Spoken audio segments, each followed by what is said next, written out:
सुनाना वो जहाज में, हवाई जहाज में। अब सोचो जिंदा आदमी कैसे जला होगा। थोड़ी देर मन लगाओ, थोड़ी देर अपने को वहां हाजिर करो कि जिंदा हमारे ऊपर पेट्रोल गिरे, हमारे में पूरा शरीर जिंदा जलना, मतलब जिंदा जलना, बेहोशी में जलाते जला होश में जलना। कितना भयानक दुख, कितना भयानक कष्ट। अच्छा, हवाई जहाज वाले तो जल गए, लेकिन जहां हवाई जहाज गिरा वहां भी तो लोगों की हानि हुई होगी। अब वो अपने आनंद से कोई खा रहा है, कोई पी रहा है, कोई घूम रहा है, कोई बात कर, कब कहां क्या हो जाए, इसका नाम मृत्यु लोक है। बड़ा भयावह है। इसीलिए हम प्रार्थना करते हैं, शराब मत पियो, मांस मत खाओ, हिंसा मत करो, दूसरी बहन बेटियों को मत परेशान करो। नहीं, ये जब कर्म तुम्हारे सामने आएगा ना तो कुछ नहीं कर पाओगे। इस भयावह संसार में बचा सकते हैं तो भगवान बचा सकते हैं। इसलिए भगवान का नाम जप करना अत्यंत आवश्यक है। वो जिन्होंने गर्भ में रक्षा की वही हमारी सर्वत्र रक्षा कर सकते हैं, दूसरे की सामर्थ्य नहीं है। पति से बड़ा कोई भगवान नहीं है। एक तरफ आपका गुरु प्रसाद राधे राधे है और दूसरी तरफ पति परमेश्वर। अब मैं अपना ध्यान किधर लगाऊं महाराज जी? पति में। किसका प्रश्न है? पति में लगाओ। गुरु की आज्ञा परमेश्वर की प्राप्ति के लिए है। गुरु जो उपदेश करता है उसको मन में धारण करो और आचरण पवित्र पति के साथ करो। पति को भगवान मानो। अगर वो आज्ञा करता है कि आपको गुरु के पास नहीं जाना तो कदापि मत आओ। जो गुरु जी ने नाम दिया है, जो मंत्र दिया, उसका जप करो, उसी से कल्याण हो जाएगा। पति को भगवान का स्वरूप मानना ही चाहिए, पक्का। समझ गए? हाँ, ऐसा नहीं कि हम पति के अवहेलना करके गुरु के पास जा रहे हैं, फिर वो ना गुरु की सिद्धि होगी ना मतलब पति की सिद्धि होगी, दोनों मार्ग छूट जाएंगे। पति को भगवान मानो, उसकी आज्ञा में रहो। कभी दर्शन करने की इच्छा है तो उसको मना लो। अगर वो कहता ठीक तुम अकेले चले जाओ तो अकेले आ जाओ, दर्शन करो, चले जाओ। लेकिन पति की अनुमति के बिना नहीं, पति की आज्ञा के बिना नहीं, पति की जानकारी के बिना कहीं नहीं जाना चाहिए पत्नी को। आज ये सब बातें शास्त्रीय हटाई जा रही तो देखो बहुत जल्दी डिवोर्स हो रहे हैं, नहीं हो रहे हैं। और पति को चाहिए, चाहे जितना बड़ा धर्म कार्य हो, पत्नी को सूचना दिए बिना ना करे, उसका साथ लिए बिना ना करे, तभी तो अर्धांग होगा। आज धर्म की बातें मानी नहीं जाती, इसीलिए सब बड़ा विस्फोट हो रहा है, बड़ी हानियां हो रही हैं। अब तो क्या मतलब क्या कहा जाए, बहुत विचित्र खेल है कि अब लो नसानी अब ना नसे, अब जो कुछ हुआ हुआ, अब हमारा पति हमारे लिए सर्वस्व है, ऐसा मान ले। पर ऐसा बड़ा विचित्र है, चरित्रहीन जीवन होता जा रहा है। नहीं, चाहे पुरुष हो चाहे स्त्री हो, चरित्र मतलब बचाना कोई नहीं चाहता। हमको बार बार वो बात याद आती है, धन गया तो कुछ नहीं गया, स्वास्थ्य गया तो कुछ गया, और चरित्र गया तो सब कुछ गया, है नहीं? आधी देखने में चला, रील देखने की ऐसी लत लगी है कि महाराज जी मन बहुत परेशान हो गया। एक बार लगते तो 4-5 घंटे गए। ये तो बहुत खतरनाक चीज है। मान लो कभी अच्छी रील देखोगे तो कभी गलत रील भी देखोगे, इसमें तो बुद्धि खराब ही हो जाएगी बच्चा। इसको तो रोकना चाहिए। वैसे मोबाइल बहुत लाभदायक है। सत्संग आप सुन सकते हैं, इमरजेंसी में आप सूचना दे सकते हैं, पर मोबाइल बहुत हानिकारक उनके लिए जो अपने मन को कंट्रोल नहीं कर पा रहे। बहुत हानिकारक है। इतना प्रपंच भरा है मोबाइल में कि आप 24 घंटे उसी में लगा सकते हो। सब एक से एक बातें, दुनिया की नौटंकी, नाटक सब भरा पड़ा है। तो हमें लगता है आवश्यक उसका लाभ ले लेना चाहिए। जड़ चेतन गुण दोष में विश्व कीन करतार, संत हंस गुण गाहें पे परिहरि वारि विकार।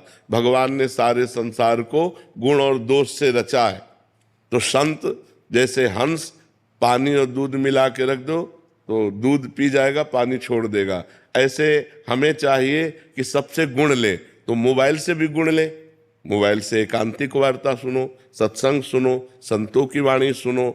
मोबाइल आवश्यक कार्यों के लिए है। व्यर्थ में गेम खेलना या रील देखना हमें लगता है तो ठीक नहीं है। इस पर सुधार कीजिए, आज से मत देखिएगा। महाराज जी, जैसे एक मतलब आप फोन में जैसे आपका सत्संग चलाते हैं तो ऐसा मन हो जाता है जैसे वीडियोस आ जाती हैं, फिर उसको ओपन करते हैं, फिर ऐसे ही टाइम नहीं, ऐसे ओपन नहीं करना। कोई आ जाए तो ओपन करोगे तुम? मान लो रास्ते में चल रहे हो तो हमारा रास्ता है सत्संग का और उसके साइड में अन्य वीडियो है, तो वो अन्य है, हमारे लिए थोड़ी है। हम सबको थोड़ी क्लिक कर देंगे। यही तो सावधानी रखनी है। यही अगर भगवान नाम भगवत भक्ति करना है तो पड़ोस में ही सब गलत काम हो रहे हैं, हमको उधर नहीं देखना, हमको अपने मार्ग में देखना है।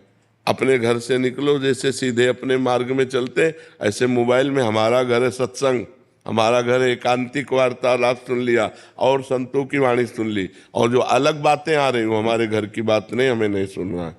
जब नियम रखोगे तो रुचि क्यों रखो, क्या रखा है, सब झूठी बातें हैं। झूठी बातों में जैसे नौटंकी, नाटक, सिनेमाबाजी, ये सब इधर उधर की खबरें, क्या करोगे इनसे? तुम कोई नेता तो हो नहीं कि तुम्हें राष्ट्र का भार है कुछ। अभी तो बच्चे हो, अभी तो खूब पढ़ो लिखो, अच्छे नाम जप करो, अच्छे आचरण करो, ठीक है। महाराज जी बस एक बार आप नाम दे दीजिए जिससे बुद्धि शुद्ध। अरे हम चिल्ला रहे राधा राधा राधा राधा, तो चिल्ला रहे ना, खूब पकड़ लो बस राधा राधा, ठीक है। हाँ। ईशा जी चेन्नई से। राधे राधे महाराज जी। महाराज जी, मुझ अधम पापी में तामसिक गुणों का अति प्रभाव है। श्री जी की कृपा से कभी कभी भजन होता है पर कभी कभी बिल्कुल नहीं होता। महाराज जी मुझ अधम पर कृपा करें निरंतर। नहीं, हम कह रहे हैं कि भजन होता है सिद्धों का, जो सिद्ध पुरुष होते हैं उनका भजन होता है, अपने को भजन करना पड़ता है। हम कह रहे हैं घोर तमोगुण आ जाए पर राधा राधा बोलने की हिम्मत तो रहेगी ना, हमारा मन नहीं लगेगा, माना हमारा मन नहीं लगेगा, पर हम राधा राधा राधा राधा ऐसा बोल तो सकते हैं ना। तो जब हम ऐसा राधा राधा बोलेंगे तो तमोगुण खत्म हो जाएगा, सत्वगुण आ जाएगा। हमको प्रयास करके भजन करना पड़ेगा। होता सिद्धों का है, जो सिद्ध पुरुष हो चुके हैं। अब रात दिन का भजन स्वतः होता है, अपने को भजन करना पड़ेगा, अपने को मेहनत करनी पड़ेगी। राधा राधा राधा राधा, अब जैसे एकदम मन नहीं लग रहा, अब हम अपनी किसी ध्वनि में मन को लगा दिया राधा नाम, राधा राधा राधा राधा राधा राधा। बहुत सी धुनियाँ हमारे यहाँ गाई जाती है, धुनियों में इसीलिए हमने छूट दे दी है कि जो नया जमाना है वो अगर धुनियों में राधा नाम चलाने लगे तो किसी भी प्रकार से सही, राधा नाम यदि चल रहा है तो जीव का परम मंगल होना है। तो नाम को जब तमोगुण, हमें पता है कि हमारे अंदर तमोगुण आ गया, अब भजन में मन नहीं लग रहा, तब कीर्तन करने लगे राधा राधा राधा राधा राधा, तो थोड़ी देर में वो तमोगुण हट जाएगा और सतोगुण आ जाएगा, फिर भजन होने लगेगा। पंडित हितेश शर्मा जी उत्तराखंड से। पंडित जी राधे राधे महाराज जी। श्री हरिवंश महाराज जी। महाराज जी आप कह रहे हैं कि आप बचपन से ही आपने हनुमान जी को अपना गुरु माना है, लेकिन 2023 में आपसे एकांतिक वार्तालाप उसके माध्यम से जुड़े महाराज जी। अभी राधा रानी में इतना प्रेम हो गया कि जब भी मैं गुरु मंत्र भी जप रहा हूँ जो हनुमान जी का मिला है, बट राधा नाम ही जीभ में फिसल जाता है। और महाराज जी इस स्थिति में मैं क्या करूँ महाराज जी? कुछ नहीं, हनुमान जी की कृपा है, ऐसा मानो ना। महाभागवत हनुमान जी हैं, जो शिया जी हैं वही प्रिया जी हैं, कोई अंतर तो है नहीं। तो हनुमान जी की कृपा से आपको सत्संग मिला, सत्संग की कृपा से राधा नाम मिला, और राधा नाम में प्रीति हो रही, तो तत्व तो एक है, नाम उसके अनेक है, रूप उसके अनेक है, लेकिन तत्व तो एक है। ये मान करके जब गुरु मंत्र जितना बताया गया है वो हनुमान जी का जप लो और हर समय राधा राधा नाम जप करो। मैं 6 साल का हनुमान जी की पूजा करने लगा था, 6 साल का। तो उसके बाद मुझे गुरुजी ने नाम दिया था कोई, तो वो नाम मैं 5 माला कर लेता हूँ, लेकिन राधा मैं करते करते फिर वही राधा नाम। हाँ, बहुत बढ़िया है ये। अरे यार, हम तो इस बात को चाहते हैं कि ऐसी स्थिति सबकी बने कि वो कुछ भी कर रहे हो राधा राधा आ जाए। समझ रहे हो ना, अलग कोई नहीं है, वही पर ब्रह्म परमात्मा स्वरूप अक्षर है। तो राधा राधा राधा है, निश्चित भगवत प्राप्ति करवा देंगे। ये जो नाम है ना, तो हनुमान जी प्रसन्न रहेंगे, इससे नाराज नहीं होंगे। हाँ, हनुमान जी नाराज, यही संशय था मेरा। हाँ नहीं। आशीष कुमार जी चेन्नई से। राधे राधे महाराज जी। महाराज जी ईश्वर की इच्छा के आगे समर्पण करना और कोशिश ना करना, इन दोनों में फर्क कैसे समझे महाराज जी? ईश्वर की इच्छा के आगे समर्पण करना और कोशिश, जैसी भी परिस्थिति हो उसका परिवर्तन चाहना, कोशिश करना है, और जैसी भी परिस्थिति हो उसमें राजी रहना, ये ईश्वर की इच्छा पे चलना है। यथा लाभ संतोष सदा, काहू सो कछु न चाहोंगो। कभी किसी न ईश्वर से न किसी मनुष्य से कोई चाह नहीं, जैसी परिस्थिति है उसी में संतोष करना। यह है जोई जोई प्यारो करे सोई मोई भावे। यह है भगवान की इच्छा पर चलना, और उस परिस्थिति का परिवर्तन चाहना। उस परिस्थिति को हम किसी व्यक्ति या भगवान से ही बदलाना चाहना, ये हमारी कोशिश है, ये हमारा प्रयत्न है। परिस्थिति में राजी रहना, अपने कर्तव्य कर्म को करते हुए। ये कर्तव्य कर्म पे नहीं चलेगा, ये परिणाम की बात है। कर्तव्य कर्म आपने बहुत अच्छा किया, परिणाम आपका पराजय आया, अब आपको राजी रहना है। आपको दुख सुख का अनुभव नहीं। सुख दुखे समय कृत्वा लाभा लाभो जया जयो। लाभ हानि में, सुख दुख में, जय पराजय में समान भाव रखने वाला ईश्वर की इच्छा से चलता है, और उसका परिवर्तन चाहना, कोशिश करना, ये अपनी इच्छा का पालन करना है। समझ पा रहे हैं आप? सलोनी जी गुरुग्राम से। राधे राधे गुरुदेव। राधे राधे महाराज जी। महाराज जी, जैसे कि आपके श्रीमुख से सुना है कि माया भगवान की ही शक्ति है जो भक्ति की परीक्षा लेती है। महाराज जी, तुलसीदास जी परीक्षा का तात्पर्य है वो हमारे विपरीत भावनाएं पैदा करती है। बस हम चलना चाहते हैं अच्छे मार्ग में, वो गलत की तरफ आकर्षित कर रही। हम प्रभु से प्यार करना चाहते, वो रुपया से प्यार करवाना चाहती, वो किसी शरीर से प्यार करवाना चाहती, किसी संबंधी से प्यार कराना चाहती। हम चाहते हैं प्रभु मिल जाए, वो चाहती है कि मान प्रतिष्ठा मिल जाए, रुपया मिल जाए। ये उसकी फेंकने की है, वो हमारे सामने ये सब फेंकती है। अगर हम सच्चे उपासक हैं तो इनको रौंदते हुए आगे बढ़ जाए, अगर कच्चे हैं तो इन्हीं में खेलने लगेंगे। ये माया का कार्य है कि वो हमारे सामने प्रलोभन फेंकती है। ये भक्ति का कार्य है कि हम वैराग्यवान होकर भगवान की तरफ चलें, अपने लक्ष्य की तरफ चलें। समझ पा रहे हैं आप? और जी, आपका प्रश्न था कि हम प्रभु की शरण में हो जाते हैं, फिर भी माया हम पे हावी क्यों होती है? क्योंकि प्रभु की ही तो है ना। मम भक्ति मम युवांशो और मम माया, तीनों भगवान की तो है। हम भी भगवान के हैं, माया भी भगवान की है। तो घर के ही घर की बात कर रहे हैं। भक्ति करे हमारी परीक्षा ले, नहीं, घर की सामग्री है, पर आप प्यार किससे करते हैं ये देखना होगा आपको। घर में ही सब सामग्री रखी है, घर के ही सब जन है, पर प्यार किससे करते हैं? भगवान कहते हैं ममैवांशो जीव लोके, अय जीव तू मेरा अंश है। और भगवान कहते हैं मम माया दुरत्यया, ममैवांशो और मम माया और मम भक्त्या, मेरी भक्ति। तो सब कुछ भगवान का ही तो है। तो हम जब सब कुछ भगवान का जान लेंगे तो माया रहेगी ही नहीं। जब हम कुछ अपना मानते हैं, कुछ पराया मानते हैं, तो माया रहती। मैं और मोर तोर तय माया, नहीं, माया नाम की चीज नहीं है। माँ माने नहीं या माने जो, जिसकी सत्ता ही नहीं उसे माया कहते हैं। सब कुछ भगवान का है। नाथ सकल संपदा तुम्हारी, मैं सेवक समेत सुतनारी। तो माया है ही नहीं, कोई बंधन नहीं, कहीं बंधन नहीं है। मेरे प्रभु, मैं प्रभु का दास, सब कुछ प्रभु का, सब में प्रभु, कहाँ माया? और जहां मैं और पराया, मैं मोर तय तोर, वही माया लागू हो जाती है। गुरुदेव भगवान, जैसे मन गिरा देता है उस टाइम प्रभु रक्षा क्यों नहीं करते या बल क्यों नहीं देते? खिलाड़ी को खेल के लिए मैदान छोड़ दिया गया। अब आप कितना प्रवीणता पूर्वक खेलते हैं ये आपको छूट दी गई है। आप हार जाते हैं या जीत जाते हैं, खेल है ये, भगवान की माया का खेल है। कोई माया पराई हो तो भगवान रोक दे। तुम्हारे सामने संसार के भोग रखे हैं और तुम्हारे सामने भगवान का मार्ग रखा है, सत्य का मार्ग। अब भोग वाले मार्ग में आप जा रहे हैं या सत्य वाले मार्ग में, आपको छूट दी गई है। भगवान ने मनुष्य जन्म में ये छूट दिया है। आप पाप कर्म खूब कर लो या पुण्य कर्म कर लो, या पाप पुण्य दोनों से परे भजन कर लो। भगवान ने अवसर दिया, आपको ज्ञान दिया है। ऐसा नहीं कि आपको ज्ञान ना हो कि क्या अच्छा मार्ग क्या बुरा मार्ग।